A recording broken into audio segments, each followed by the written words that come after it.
Israel सेना की 162वीं division के कमांडर का बहुत बड़ा दावा सामने आया। जनरल इत्ज़ेक कोहेन ने दावा किया कि उनकी डिवीजन यानी करीब 10,000 सैनिक गाजा शहर के दरवाजे पर पहुंच गए हैं। यहां से वो अपने दुश्मनों का काम तमाम कर रहे हैं। खासकर हमास के सुरंगों के जाल को तोड़ना सबसे बड़ी चुनौती है। हमास ने एक सुरंग से निकलकर ऐसा हमला बोला जिसके बाद पूरा इजरायल हैरान रह गया।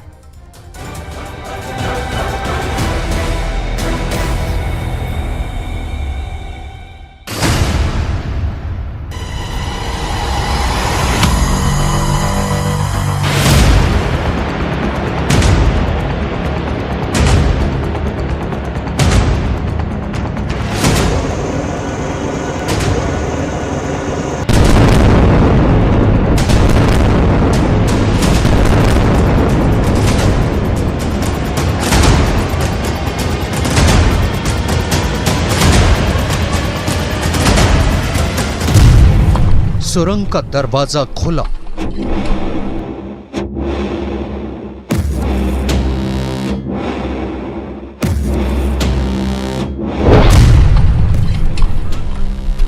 हमास का लड़ाका बाहर निकला। वो एंटी टैंक रॉकेट बाहर आया।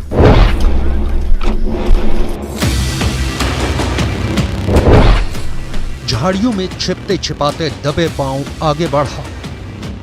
उसके पीछे एक और आ गया। बगल से तीसरा भी आगे बढ़ चला। तीनों अपने हाथों में एंटी टैंक रॉकेट लेकर आगे बढ़ते गए।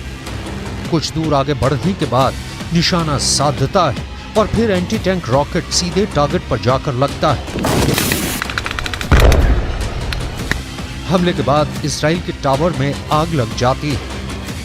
हमले के फौरन बाद हमास के तीनों लड़ाके भागकर सुरंग के अंदर समा जाते हैं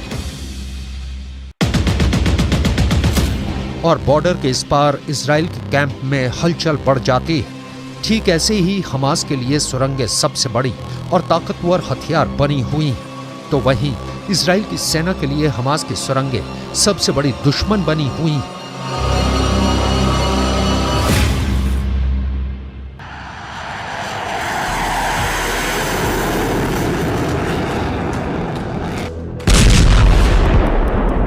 यही वजह है कि इजराइल की सेना हमास की इन सुरंगों को ध्वस्त करने में लगी है। रात के अंधेरे में इजराइल की सेना हमास के अलग अलग ठिकानों पर एयर स्ट्राइक कर रही है। इजराइल ने दावा किया है कि उसकी सेना ने गाजा के सुरंग नेटवर्क पर बहुत ही भीषण हवाई हमला किया है। इस हमले में हमास की सुरंगों को तो नुकसान पहुंचा ही, हमास के दर्जनों लड़ाकों को भी मार गिराया गया।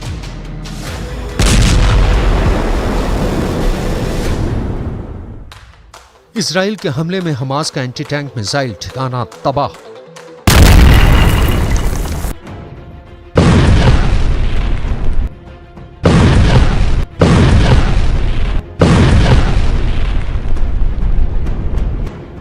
इजराइल की एयर स्ट्राइक में हमास के रॉकेट लॉन्च पोस्ट नेस्त नाबूद।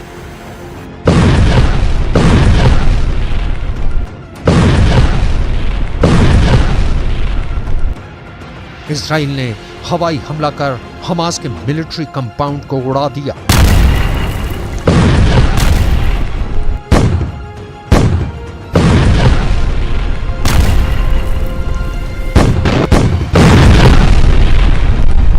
गाजा पर बम बरसाकर इजराइल ने हमास की कई खुफिया सुरंगों को तोड़ डाला।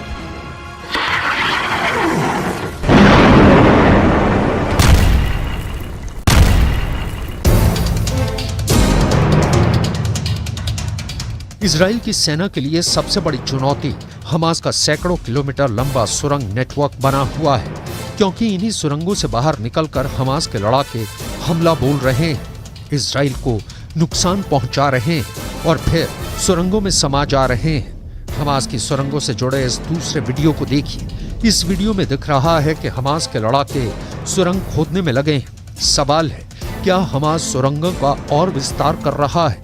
क्योंकि इस वीडियो में एक तरफ जमीन के अंदर सुरंगों की खुदाई चल रही है, तो वहीं दूसरी ओर धरती के ऊपर सुरंग से बाहर निकलने के रास्ते को खोला जा रहा है। दावा तो यहाँ तक है कि गाजा की सुरंगों का आखिरी छोर इजराइल में भी खुलता है। जिस पर हमास ने रहस्य का पर्दा डाल रखा है। अब आपको ग्राफिक्स की मदद से इसे दिखाते और समझाते हैं। देखिए, आप ग्राफिक्स में यहां पर देख सकते हैं, एक तरफ गाजा पट्टी का इलाका है तो दूसरी ओर जो हिस्सा आप देख रहे हैं वो इजराइल का हिस्सा है। दो अलग अलग इलाके यहां पर आपको दिख जाएंगे और यहां इन दोनों ही इलाकों में सेना ने अपने अपने वॉच टावर लगा रखे हैं। यहां गाजा पट्टी में आप देखिए, यहां पर वॉच टावर लगा है तो दूसरी तरफ इजराइल में भी यहां वॉच टावर लगा है। सीमा के दोनों तरफ, यानी गाजा की तरफ भी और इजराइल की तरफ भी, दोनों ही तरफ यहां बाड़ जो है वो मौजूद है जो दोनों को अलग करते हैं। और गाजा और इजराइल के बीच में करीब 100 मीटर चौड़ा ये जो आप यहां पर इलाका देख रहे हैं, ये 100 मीटर चौड़ा जो है वो बफर जोन है, यानी यहां किसी भी तरफ की सेना का आना जाना सख्त मना है। लेकिन सबसे गौर करने वाली बात क्या है वो हम आपको बताते हैं। इजराइल की तरफ से बनी ये जो आप देख रहे हैं ये दीवार, यहां पर ये कंक्रीट की जो दीवार है वो बनाई गई है और ये बहुत खास है क्योंकि ये जितनी ऊंची आपको नजर आएगी, दरअसल ये जितनी ऊंची है उतनी ही ज्यादा गहरी भी है, यानी जमीन के नीचे उससे कई ज्यादा गुना गहरी है। और गाजा में हमास ने करीब 200 फीट यहां पर आप देख सकते हैं, ये जो हिस्सा आप देख रहे हैं ये इस कंक्रीट की दीवार के नीचे से यानी गहराई में सुरंगें खोद रखी हैं। और विदेशी मीडिया की रिपोर्ट की माने तो इससे इनकार नहीं किया जा सकता कि हमास ने इस कंक्रीट की दीवार के नीचे भी सुरंगें खोद रखी हैं। जो हिस्सा आप देख रहे हैं नीचे की तरफ, कंक्रीट की दीवार के नीचे से ये सुरंग गुजरता है और अगर ऐसा हुआ तो वो इजराइल के लिए बहुत ही खतरनाक साबित हो सकता है क्योंकि वो जमीन के अंदर ही अंदर इजराइल में दाखिल होकर बहुत बड़ा हमला बोल सकते हैं। हाल ही में जिस सुरंग से हमास के लड़ाकों के बाहर निकलने का वीडियो सामने आया है उसके बारे में दावा किया जा रहा है कि ये एरीज क्रॉसिंग के पास मौजूद सुरंग का है। गाजा की इस सैटेलाइट तस्वीर को बहुत गौर से देखिए। इसमें गाजा और इजराइल के बीच मौजूद हर एक क्रॉसिंग की लोकेशन है। गाजा की उत्तरी सीमा पर मौजूद इस क्रॉसिंग की लोकेशन पर गौर करिए। इसी क्रॉसिंग का नाम एरीज क्रॉसिंग है जो फिलहाल बंद है, लेकिन इसके नीचे धरती के अंदर मौजूद हमास की सुरंग फुल एक्टिव है और ये है इजराइल गाजा बॉर्डर। इस बॉर्डर के दोनों तरफ 100 से 400 मीटर तक बफर जोन है। यहाँ आना जाना प्रतिबंधित है। इस बफर जोन से लगे कई क्रॉसिंग मौजूद हैं, जिसमें से दूसरा अहम क्रॉसिंग है नाहा ओज क्रॉसिंग जो 2010 में स्थायी रूप से बंद है। इस तीसरी क्रॉसिंग को सूफा क्रॉसिंग कहा जाता है। ये 2008 में स्थायी रूप से बंद है। गाजा का चौथा अहम क्रॉसिंग का नाम है रफाह क्रॉसिंग जो गाजा को मिस्र से जोड़ता है।